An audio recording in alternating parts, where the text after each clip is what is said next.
Hello, welcome to Making Movies the Canadian Way. I'm Thom Ernst.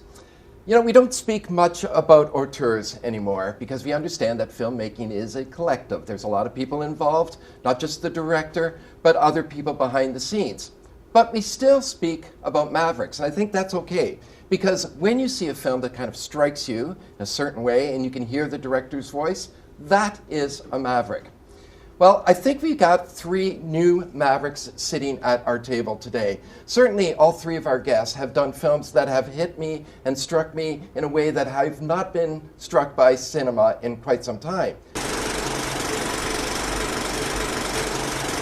Sitting right across from me, we have Rebecca Love. Rebecca, you're particularly interesting in this case because you do short films, and we're going to find out a lot about that and you know what that means to you and how you go about that. Right beside Rebecca, we have Andrew Cividino. How was that pronunciation? You nailed it. Oh, wow, Cividino, great. And Alina Rodriguez. That's so nice of you to join us. Really appreciate it. You know, I titled you guys Mavericks. I mean, maybe that's a name that you're familiar with. Maybe there's other people that you think of as Mavericks. But, you know, how do you feel about that term? You're all pretty much at the starting part of your careers. You know, several films in, but you're still, you know, young and new and fresh and got fresh ideas. Is Maverick okay with you guys? Yeah, I think so. Yes? Yeah. I mean, it's a word, though, that I think that we look back and we look at some of the great filmmakers in the past. And I often wonder, new filmmakers, and I'll start with you, Rebecca, Okay. if new filmmakers do look at the filmmakers of the past and some of the you know, lessons you may have picked up just from watching movies. Sure. Yeah, I think the past is so important to look at when creating your own films. Personally, recently, I've been going past the sort of beginning of film to the history of painting. I've been looking at a lot of paintings in order to inspire the type of feelings and emotions that I'm looking for in my films. But certainly there's certain films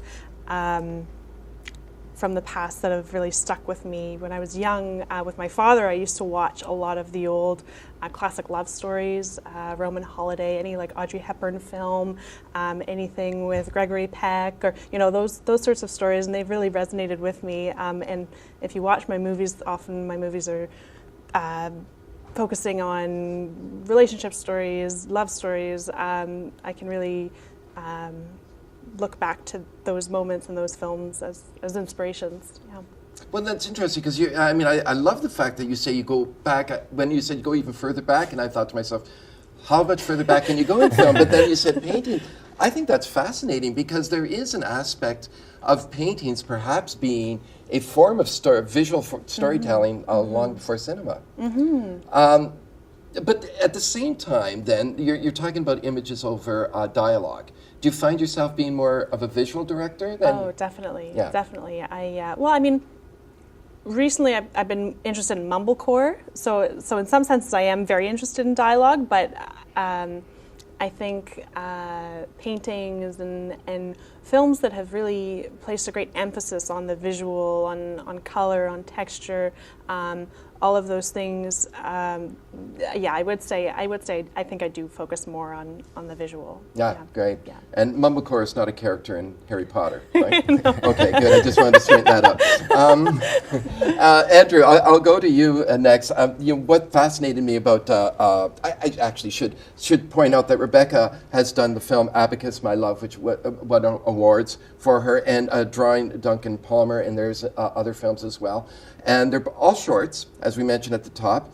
Andrew, turning over to Andrew, has a short film, very provocative title, We Ate the Children Last, and then the award-winning Sleeping Giant, which when I saw that film, it was quite an experience for me, because it seemed to me, we were talking about going back in history and early cinema, it seemed to me that Sleeping Giant was a return to fresh, young Canadian cinema of the 70s. And Don Chabib sort of comes up to mind, and going down the road. It's quite possible you haven't even seen these films, and yet there was an essence that we weren't trying to be American Hollywood filmmakers, you were telling a distinct Canadian story, I felt. Oof. Yeah, that hurt a little, eh? Just a bit. Just a teensy weensy. So what next?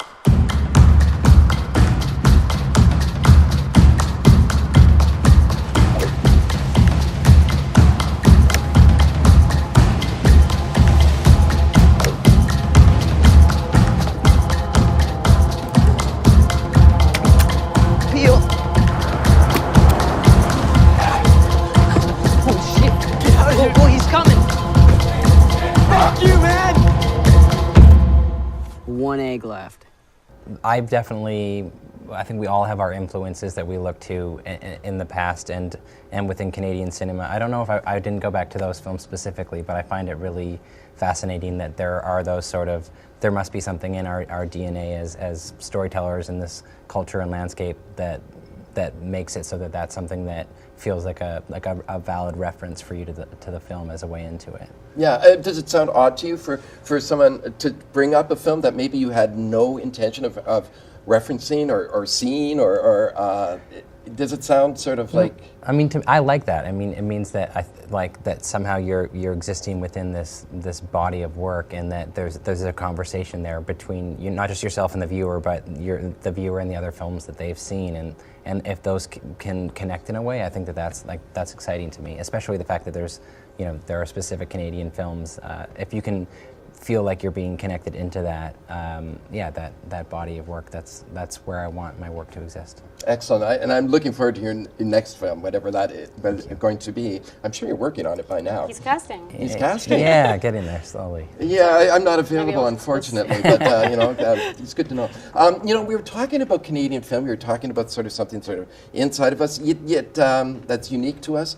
Yet when we're talking about Canadian stories, it's not like even though I made the reference to the 70s and the Canadian film, and kind of an iconic film, but the Canadian story today, because of Lina Rodriguez and other people like Albert Chin and filmmakers, it's not just a story that's within our borders.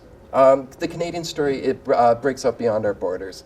And I think that speaks to Señoritas and your other film, I'm sorry, The Time Tomorrow. This Time Tomorrow. Yeah, This Time Tomorrow, yes. So do you see an expanding world of cinema and voices, even if it's Canadian cinema? It could be shot in Spain, it could be shot in Vietnam, it could tell any amount of stories and still be Canadian. Well, I mean, absolutely, because I guess that experience or that aspect of being Canadian, it's my experience. So I've been here, I came to Canada to study film 17 years ago, and we are planning to become Canadian. Life brought me here, and I stayed here. I met a partner here who's my producer now, Brad Dean, and then as a result of that, I have become a Canadian. So part of being Canadian is telling the stories that relate to me. So yes, absolutely. Like I would say that part of Canadian stories right now, it's beyond our borders because it's part of my experience. And it's just not just my experience. I think we have like a multicultural. Absolutely. Culture that, and I think culture is something that is alive and mobile, so we are all constructing Canadian culture together, and it's constantly changing, and so it's not like culture is not static. So for sure, I think being Canadian for me reflects the kind of films that I'm making, and because it's interesting when Andrew was talking about like landscape and culture, like I am in between these two cultures. Yes. I'm in between Canada and Colombia, so that is part of why I went back to Colombia to make my first two films in Bogota, which is the city where I was born, and part of like trying to find myself again there and just like reconnect with the city again, but also in a way as an outsider with a Canadian view because I have been here for 18 years. But then, like my next film that I'm preparing right now is going to be a Canadian film that I'm going to shoot in Canada, but I'm also an outsider. So it's like this, I'm like in this in between sort of territory that both of like language, culture, and landscape. Well, I think that's what gives Canadian art and Canadian cinema such flavor, is that there is so many influences that goes well beyond our borders. You were talking, Rebecca, about using visuals over sound sometimes. It made me think of your film, Señoritas, because there's a lot of silence in that film. A great deal of actually just sounds of someone walking through the park. And whenever I see a scene like that and it works, it makes me wonder what is it? What is in the makeup of the director or the writer even?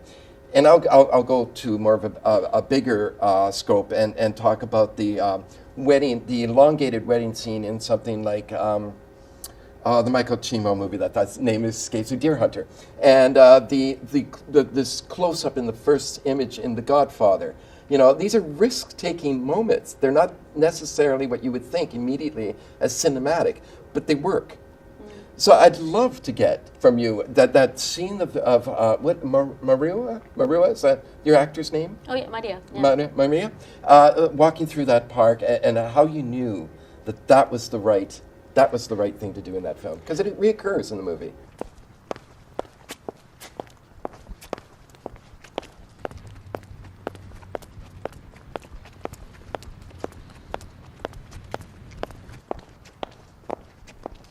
Well, it's interesting. I mean, because the film is a portrait of a young woman trying to find a way to be authentic. And I think when you were talking about when you were talking about sound and image, for me, of course, cinema is sound and image, but it's also about rhythm. And I think sometimes, dialogue can give you a textual sort of reflection of ideas, but sometimes dialogue can just be rhythm, but sometimes you can use movement as rhythm. So it's a scene of this girl walking in a park for a long time, and I wanted to explore, because I'm exploring the idea of a woman being authentic to herself and how she moves in the world, just like the scene of a woman alone walking at night in a park creates this expectation of what's going to happen, and I wanted to play with that expectation because I didn't want anything to happen to her, but I wanted to play with the tension of what it means to do that and what it feels like. And I didn't want to have a payoff, but for me it was about rhythm, and I think it wasn't about, it's a narrative film, but I'm not interested in narrative in the sense that you would say, she's leaving this house and she's walking to her boyfriend's house, and that is the purpose of the scene for me. The purpose of the scene was to be and feel. It was a sensorial experience. It's what does it feel to walk as a woman at night in a park? And that is what this scene is about. And the heart of the scene is not what happens to her before or after, or is she gonna get robbed? Is the duration. So I think duration for me, it's interesting because it allows you to explore, what's before and after the heart of a scene. And I think in dramaturgy, you're supposed to focus on the heart and the juice of a scene, which I think is valid, but I'm more interested in the moments before and after, and that's something that, spiritually, people like Cassavetes, I think he just holds those moments, and I'm interested in seeing what happens. And I don't know necessarily all the time, but when we shot that scene, I knew that we had to shoot this scene in one shot. I think we shot for 18 minutes, and the scene that we used when we were editing, because Brad edits with me too, it's a 12-minute scene, and it wasn't just being obnoxious or just wanting to bore the audience. It was I think it needs to have this rhythm so you can have a feeling and a sensorial connection to what it feels like to be walking in a park as a woman at night in a city like Bogota, which has a connotation too. And actually that works, because I spent that whole 12 minutes going, what's going to happen to her, because she's a woman and because she's in a park and because it's at night. Now, the luxury of a feature film is that you could spend 12 minutes of a woman walking through a park. It's essential in this scene. You don't have that luxury in a short film. You don't always have the luxury, but sometimes you can still, even, you can't really have a 12-minute scene of that, if your whole movie is 12 minutes. But with my short film, Drawing Duncan Palmer, there's a whole introduction of a woman washing dishes.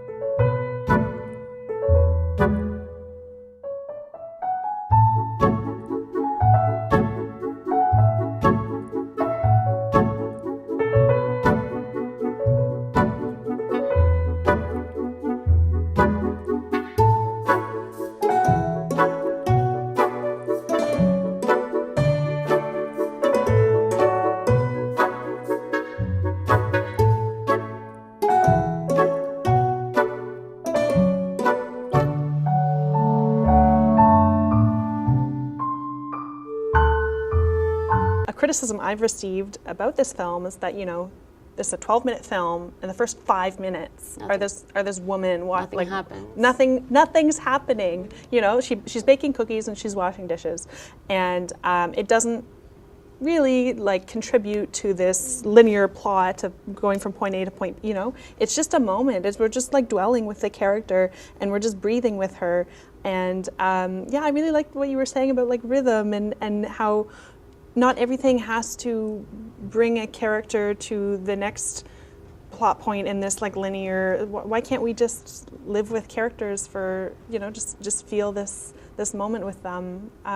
So it's true that in my 12-minute movie I probably couldn't have had a 12-minute scene of a woman washing dishes unless I want to be a little bit more maybe experimental or abstract in my filmmaking practice. But you can find ways to sort of slow things down a little bit or play with the rhythm and just sort of be a little bit more, have a moment of poetry instead of a moment of, plot, pushing the plot forward, I guess. Is that how you might describe short films then? Short filmmaking as sort of a cinematic poetry? I'm not trying to be cute here, but...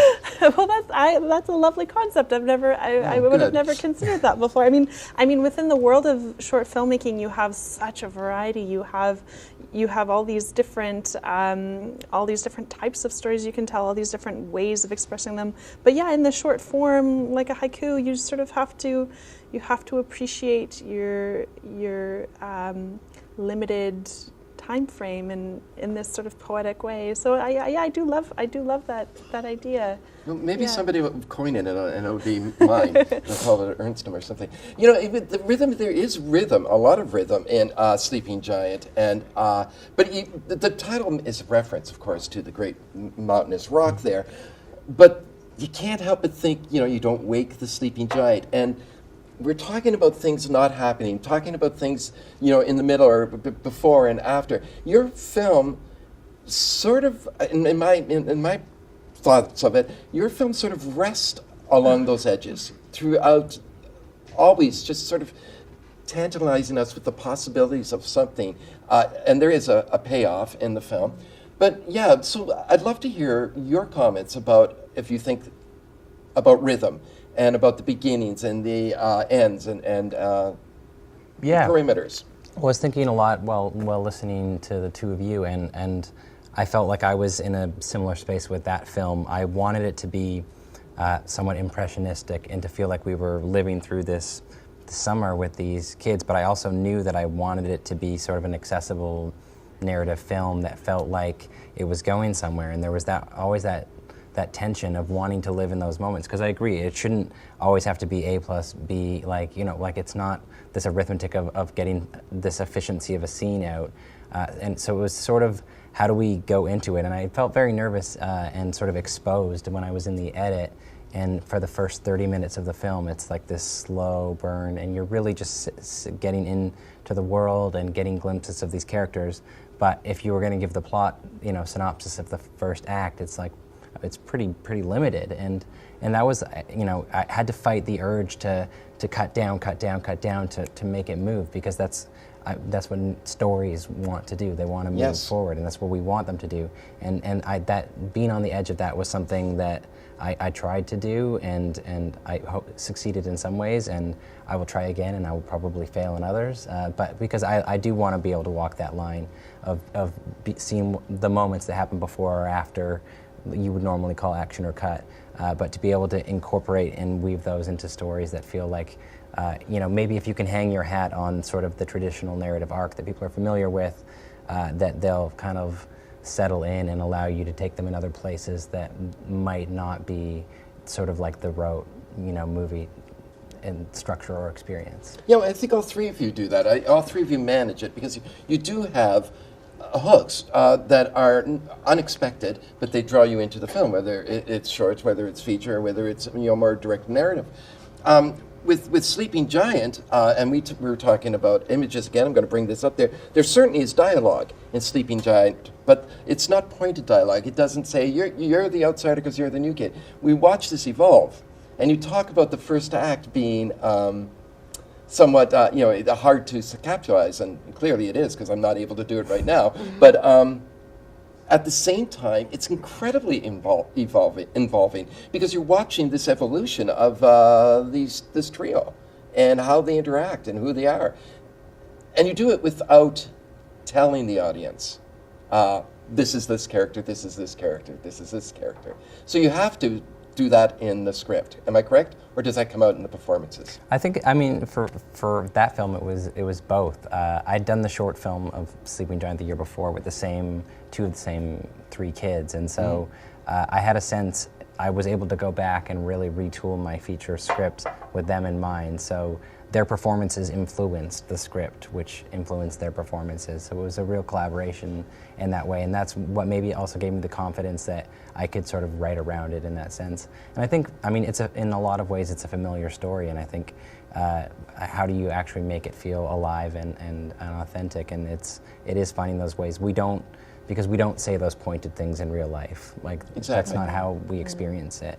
So it's trying to sort of dance around those things and really like live in what is left unsaid. I think it's interesting. You worked with those kids before, so somehow they helped you form the script. And you have worked with Marie Shelton before in the first film, and then she appears again in your second film. Am I correct? No, actually, it's a different girl. Okay. But my mom, who is in my first film, is in my second film. Okay, well, let's go with that then. Yeah, let's go with that. Let's pretend that's what I said. But so, is there something to working with the same cast? I mean, obviously, it doesn't pertain to you as I thought it did, but would there be something to that? You know, knowing what you're casting the same people in your films, almost as not a crew, but a troupe, as it were. I mean, in my case, because my first film, my mom plays a mom in my film, I found it a very beautiful and moving experience to involve my parents in the filmmaking, because they got to understand what it was to make films, which was like the most, like my father Ernst at some point said like, oh, so you record sound and image separately, and his head just exploded, and he was helping me do like how do you call it, like production managing.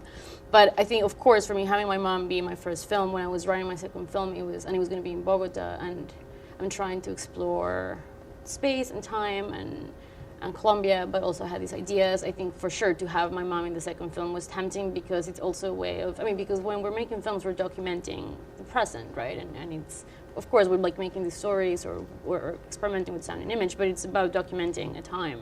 So it was like, for me to have my mom in a film again, it's like documenting my mom like years later. So, but I also already knew what she could do, and she's a non-actor. And in my second film, she surprised me. I mean, I set up some things, but I didn't give her a script, but she surprised me and did something beyond what I expected, but I also wanted that from her. So it's my only experience working with the same actor. And there's another second character that is in my first film that I also put in my second film, because I love that. I mean, if I could continue to do that somehow, I'm gonna try. Yeah, I think it's, well, because it is also, my filmmaking is part of my own story too, right? So to interweave people who come to my life, and making films, it's also great because you get to, I mean, share and learn and be present with people that you're gonna learn from, even if you're gonna fight or whatever. I've cast my whole family in many of my films, but like my brother has appeared in a number of my films, and it's an incredible experience, not only because you're creating a story and you have this, this actor, but it's just, you're capturing a moment in his life that you can always return to later on. And it's also interesting seeing what different elements of someone's personality are drawn out by different characters. Yeah. So, if in one film he's playing this type of character, but in the second film he's playing a different type of, how that changes him and his performance. But yeah, I think it's a really magical thing involving your family in your filmmaking practice. It's just your description of bringing your father on set and his observations, I think, by showing my parents what it's like to make a movie. I think it's so interesting. It's interesting for me to watch them be interested by the whole process. Yeah, it's kind of giving back then to, and in the case of the parents, sort of revealing, teaching them something and giving back. What you're both saying, what I find fascinating is rather touching, and this is working with someone that you're close to, and clearly someone that you want to seen in a certain way. I mean, it's got to be difficult working with family members. Well, Maybe they're in the audience and you can't say, but well, they're yeah, not you here. But probably I mean, can. try directing your parents is like an impossible concept. Like you would tell your mom what to do, and it's like she'll never listen to you. So Parents are so like But that. it was amazing. But also because she was acting, but she was also helping the production, and I love them. Like I love them a lot. We made 2 films where they were involved in the production. They already know this, and they don't really speak English, so they won't be upset. But I can't work in production with them again. Like it's just too much. Like it was amazing that it happened, but I would love to find, like in my second film, my dad has, because he was really jealous that my mom was in the film, so I had to find a way. So he's like he has like an extra kind of role, and my brother is in my first film too, like for a little bit. So they will definitely work with me as actors, but I can't do production with them. Oh no, but I think there's a TV series in this. Andrew, have you worked with any family members? This wasn't on the sheet, but it came up, so let's go with it. Only as recently as Sleeping Giant. So yes, Yeah. my aunt played Adam's mom in the film. And she was a real trooper. We had cast somebody else, and then they weren't able to do it. And you're up in Thunder Bay, and you're making a low budget movie, and you look around. Who could possibly, who's up here now, play this role? And she won, the one-person audition. And that was strange, but I feel like it was a great experience as well. And working with Nick and Reese, and their grandmother played their grandmother in the film. Mm-hmm. And so I'd spent the year with them before. It felt like directing family, and that these are people that you know really well. Yeah. And that there's that trust there and that familiarity.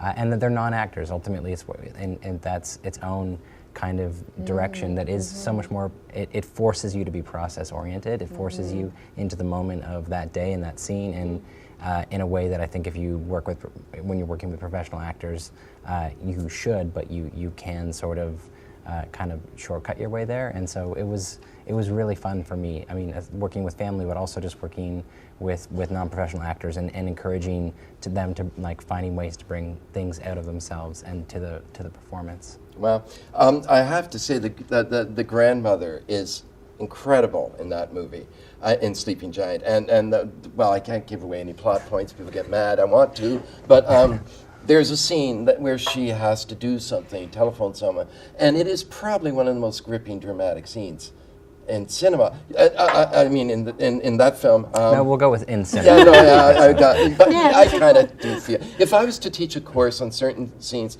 certainly that one, the board game scene also would come up. You're all very passionate about what you do. Starting off in film, but when you realized you wanted to make film, and I'll go with you, Rebecca, on this one. When you realized you wanted to make film, what was going on in your life at that time? Because that's a big decision. And let me just paraphrase this with also, you have to have a certain amount of confidence to think that you can actually do this. I was out in Halifax, actually. I was studying at a place called the University of King's College. I wasn't in a film program at all. I was studying philosophy. And I had purchased a camcorder with some money I had earned as a camp counselor. And I was filming everything. I was filming Frosh Week videos, and I was filming, everything was very like documentary style or a little bit experimental. And I ended up doing this whole project where I filmed my classmates talking about philosophers as a way to help people study for oral exams. And it was this huge, I just filmed all these people, and I just started to feel really comfortable behind the camera, and I just loved these visual images I was creating. And I think that's where it sort of hit me. I was like, well, this is something I'm very passionate about. I'm more passionate about standing here making these little videos than I am about the philosophy essays I should be writing. And that, I think that was the moment for me. It was just, yeah. Were your parents supportive? What year of philosophy were you in? That was my first year. Yeah, okay, my first so year. Were your parents supportive of this? Oh, my parents are big film enthusiasts. Let's say they weren't in the audience right now. What would you say? They were very, very supportive. And I took a year off school, and then I applied to Ryerson. I was actually choosing between, I was thinking a little bit about urban planning, but then I decided I would go to film school and make films about cities in the same way that Guy Madden did when he did My Winnipeg, because I was very passionate about that movie. So, that's how it happened for me. Yeah.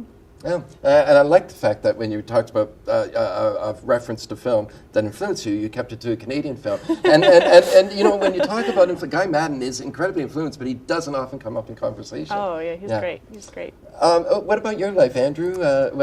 Because you're a family man, are you not at this? No, am I wrong? I'm not. No, Okay, that sounds so great. yeah, One day. I thought Yeah. I just heard a rumor that you were. So what was going on in your life when you decided that filmmaking? I was in high school, and it's a similar sort of story. Though I was in my mind, I was like, medicine was what I wanted to do, and I was doing all the sciences, and like I was geared up, and it was like the last year of high school when I got this. My dad made the mistake of getting a video camera for Christmas for the family, and I just started using it for everything. And then I was trying to convince my teachers to let me do that instead of essays, not because it was easier, but because I wanted to make films, and I spent my whole summers doing it. And then when it came time to apply to university, I just realized, wait a minute, there's something I love, like, that occupies me entirely. Why am I going to do this other thing that I theoretically think is like a good life to do? And so I applied to Ryerson in New York and all the schools. I went to Ryerson, and I did the 4-year program there. And then like everyone else got out and was like, what did I do? And then you have to figure out how you're going to sort of move forward and chart your course from there. So I'm guessing you were heading towards being a doctor. Well, I'm trying to be a doctor. I don't know that I would have made it succeeded. well, yeah, but that's what your parents were bragging about at the time, and then you became a filmmaker. So same question: what kind of support did you get when you decided to make that change? I got a mildly delayed version of the same enthusiasm, I'd say. I mean, I think they really just wanted to know that I actually genuinely, like, that this wasn't some phase or something that I was kind of excited about, like, in the moment, and they wanted to know that I was really, really serious about it. And I think when they were sort of hands-off about, the applications and everything that goes into all of that, and I really took it over and did it, and they saw how serious I was about it, they got right behind me, and they have been, ever since. Very nice. The only caveat was I had to apply to all of the other science programs as well. So I think they thought maybe when the application, like if I got an acceptance letter to a good school, that maybe that would sort of sway me the other direction. So you had to apply to science schools as well as film schools. I had to finish calculus and bio and chem and physics and all of those, and apply to all those schools if they were going to support me, because I was fortunate. My parents helped with my tuition, and they were like, so if we're going to do that, that's something that you're gonna have to go to, like, and apply for all these programs. Wow. So the Sleeping Giant becomes a hit, and what's your response then? We made the right choice. You made the right choice. Yeah, I mean the response before that was, I mean, if anything, since then, like I'm just like, that was like my out of school hit, but I've been out of school for quite a while, working away, and you have your ebbs and flows, and my parents have always been there when I've been sort of going, what am I doing? And they're definitely the ones to sort of help, pick me up and keep me going and everything. So they've been on board since long before, but they're definitely, they're waving the banner now. They're pretty, Nice. They're pretty excited. So, Lena, aside from ruining your production career, on the production team, how about your parents and your decision to be a filmmaker? Well, I think for me, like, I've always kind of feel like a little bit like an outsider, and I've always felt like a curiosity and anxiety about, like, life, why it exists, why the world exists. So even when I was in Colombia, I felt that, and I didn't know why, and I thought that maybe it was because Colombia is a very particular, society, and I was raised Catholic, and I just thought maybe it's the setting, and my mom was very supportive for me to travel, so I traveled, like, to summer camps in England, and I ended up coming to Canada to study film. And when I made that choice, the choice started because I did photography. Like, I did like a summer photography in the States, and it was like black and white photography. So I think there was something about trying to ask questions about the world, and I think probably just like face life through cinema. I think it's sort of what has given me a little bit of calm and hope to not despair about everything, pretty much. So I think cinema kind of became my island, and it kind of rescued me to just be able to face life, I guess. So I think that was like it sounds very dramatic, but it was this an anxiety that I still feel of kind of being outside, but it helped me connect to the world, I guess. So I ended up coming to Canada to study film and ended up staying here without really necessarily planning to stay here for a long time and becoming a Canadian. But my parents, I think because my mom was very supportive of me traveling, and although they're both engineers, I think they just supported filmmaking kind of sort of blindly. And I think that's why it was such a blessing for me to be able to have them be part of my first feature. And they did not ruin the production. It was I think I'm really happy that things happened the way they happened. I just think that family is complicated, so to continue to be family, we just can't make films at that level together again. But they were, I mean, they supported me to like live abroad, live by myself. Like I've been living by myself for like in a different country for 20 years. Like they didn't speak English. That's got to be it. I mean, we talked about bravery in Yeah. filmmaking. That's a brave move too, Yeah.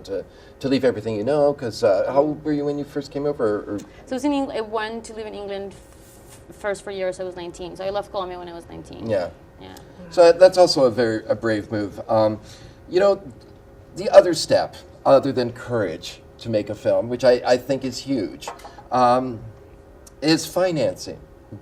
So there's a real sort of, we've got funding a system set up here in Canada, whether it's, or at least in Ontario, and whether it's as successful as, let's say, Quebec's film funding system. There might be a conversation there. How do you go about making sure that your films are funded? And let me just with you just say, is it wrong to perceive that because you have you do short films, it's a little easier than it might be for Andrew and Nina? Well, I would definitely say it's easier to finance a short film than it is to finance a feature film. I haven't been eligible for much of the sort of grant money out there because I've been a student for quite some time. I'm doing my master's right now. But with my shorts, yeah, it's you can do a short for very little money.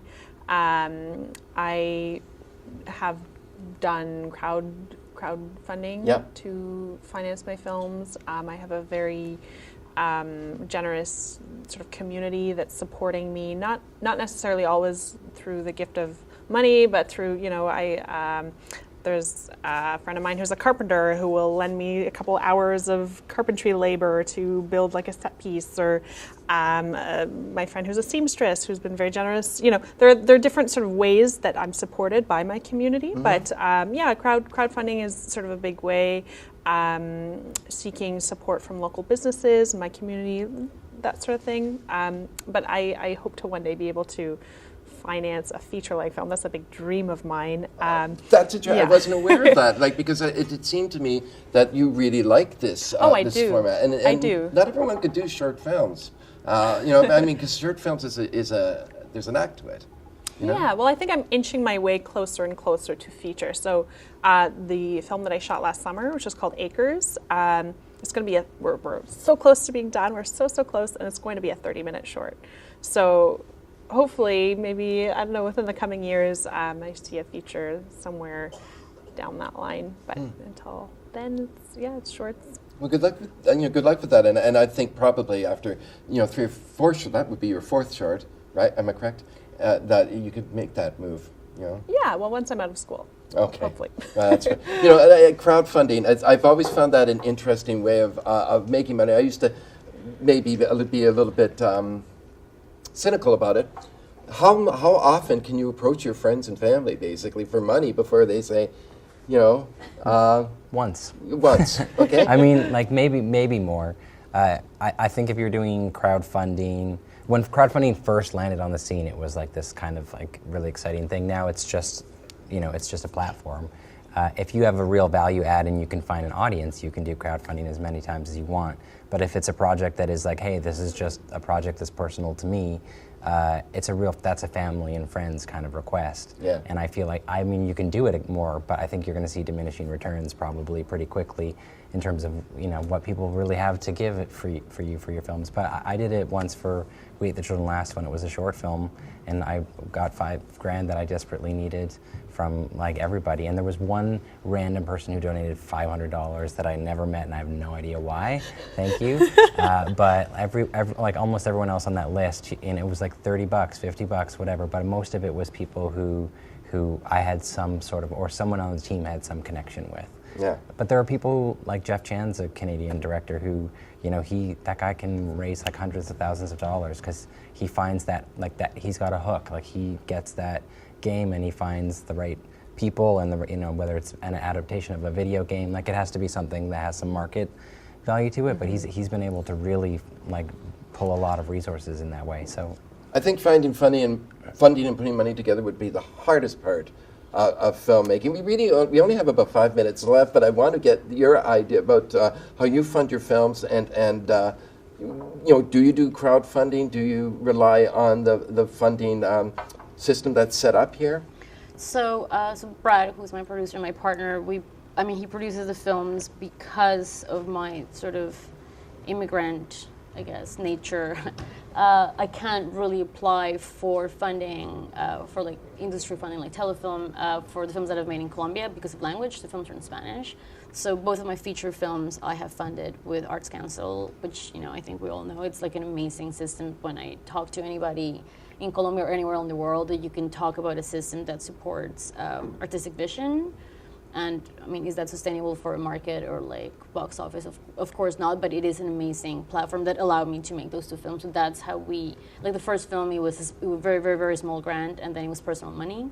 But then we bought a house, so for the second film, we just couldn't. So I got a bigger grant from Canada Council. But so we still made them super low budget. We did make an effort to pay small honorariums for everybody, but we're still in the situation where we'd never go pay ourselves. So I'm looking forward to, like, I do want to grow as a filmmaker. I do want to grow and challenge myself. And I think, like, I'm not married to the idea of making small films with low budgets. Just like, I think for me, I could have a healthy, decent budget and make films my way. Mm-hmm. And I think I've made 2 films that way. So I think I'm ready for some money. Great. Yeah. I didn't prepare you for this next question. I probably should have.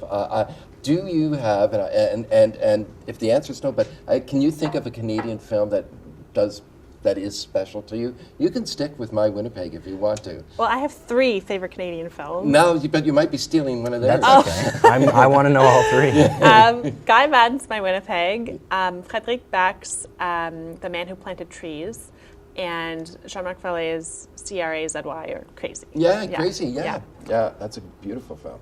Well, she stole my film. I knew you'd say that. Crazy would be up there for sure for me. I think The Sweet Hereafter is a film that still, like, when I can, you know, really live that film, like, I can step right back into it, so I really admire that. But it is a long list, so it's a hard question always to sort of be like, what's that one Canadian film? But that's great. That's great that you could say Canadian. What's your favorite Canadian film, and that it's a long list.